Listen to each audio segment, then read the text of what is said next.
Hey guys, back again. Okay, I was thinking, I said, tonight I'm in the mood for what? What do you think it is? Take a guess, guys. It's pizza. I just got a craving, I don't know. So I just got a craving for pizza, so I said, well, I talked to them about the pizza, but let me show them how to make it, okay? So once in a while I'll get in the mood for something like that. So tonight's the night. And I also have these. You could probably see they're frozen. They're rock hard, and you can see condensation and the ice on them. They're frozen. I had them in the freezer for a while, and so like after the pizza later on for a snack, I'm gonna make me some more banana ice cream. So I'm looking forward to having that. Okay, so I wanted to show you how I make the pizza. The first thing I want to tell you is that you'll need spinach, okay, some whole wheat pita breads. You could use English muffins, but I use these because they're bigger. I eat 2 pizzas, okay, and I still will not gain weight, and neither will you. Okay, so I put the pita breads, the spinach, tomato, and I actually also have cucumber that I can also add. I like that. You can add whatever vegetable you like.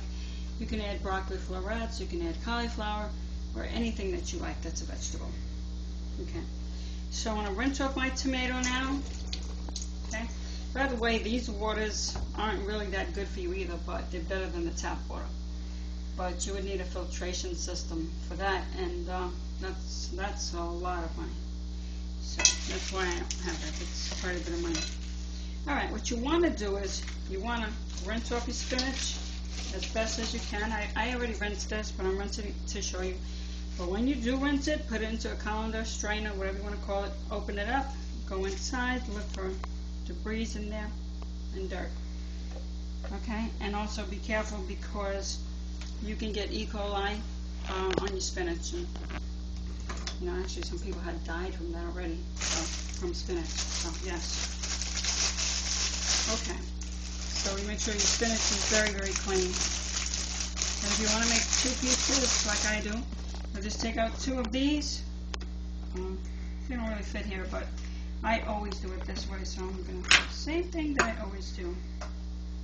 And I use a tomato sauce, and it says no salt added.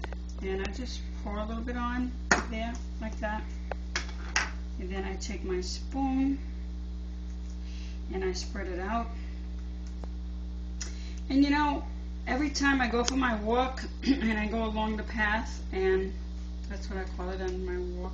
I just came from my walk, I don't want to go again, but yeah, they have a pizza shop over there, so every time I pass by and I'm walking, I get pretty hungry and I smell the pizza. I go, oh my God, that smells so good. But I don't want to mess up my diet, so I wouldn't even touch the stuff. Not only that, but I think about all the cheese on it, you know, and I think about the cardiovascular disease, what it can do to your heart, what it can do to your body. So smells good, but I won't touch it. Okay? So anyway, I have Perfect Pinch. You can use that. I have, it's called Grinder, McCormick Grinder, and just grind that on there. Grinder. Okay, I'm almost out of that. And I have the Italian seasoning. Okay. Anyone is good. Because I have a lot of spices on these. That's what gives them all the flavor. And the other thing I really like to put on this is garlic powder. And if you could just smell this, like, it smells so good. Okay? So, okay. Then you take it and put on whatever you want on top. And I like to use spinach. But I do alternate. I use different things. I don't always use spinach. Just put them on there neatly. Whatever you want. I mean, everybody has their own issues with health and stuff, so, you know, I have a lot of health issues, so this is why I'm very careful what I put on my food. But if you don't have a lot of health issues, then you could add a little bit of mozzarella cheese or something and sprinkle that on top as well, like they use in the pizza shop. So that wouldn't really be a problem for you. you could do that, okay? And slice up my tomatoes.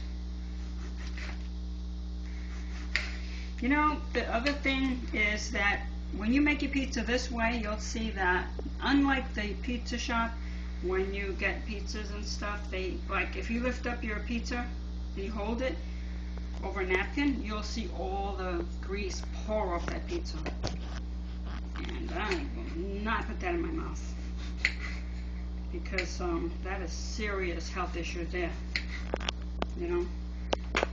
And if you're obese or morbidly obese or whatever the case, you know, and you do eat that, you know, I mean, you can drop dead of a heart attack instantly. I mean instantly. You can. So I will not touch that stuff. Okay, put a little bit more garlic. This is how you do it, okay? And then you can add a little bit more garlic if you like, just to give it more flavor. And that's what it looks like.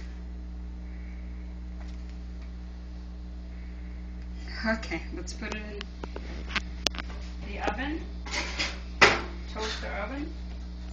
I have a toaster oven, so I just put that in there. I just put it on like it's going to toast, and that will be very, like, it's just going to get hot, that's all. So it could take about 2-3 minutes. That's about it, but I do like mine crispy. So I like mine crispy. I may leave it in just a little longer to get crispy. But as soon as it is done, that's when you take it out. So I'll be back in a minute.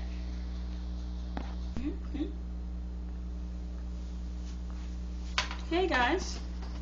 Okay, pizza's done. Ah, that looks good. And it smells good too. Alright. So we're just going to take it, put it on our plate. It's a little stuck here, and the reason for that is I didn't use anything. I didn't spray it with any oils or anything. I try not to do that.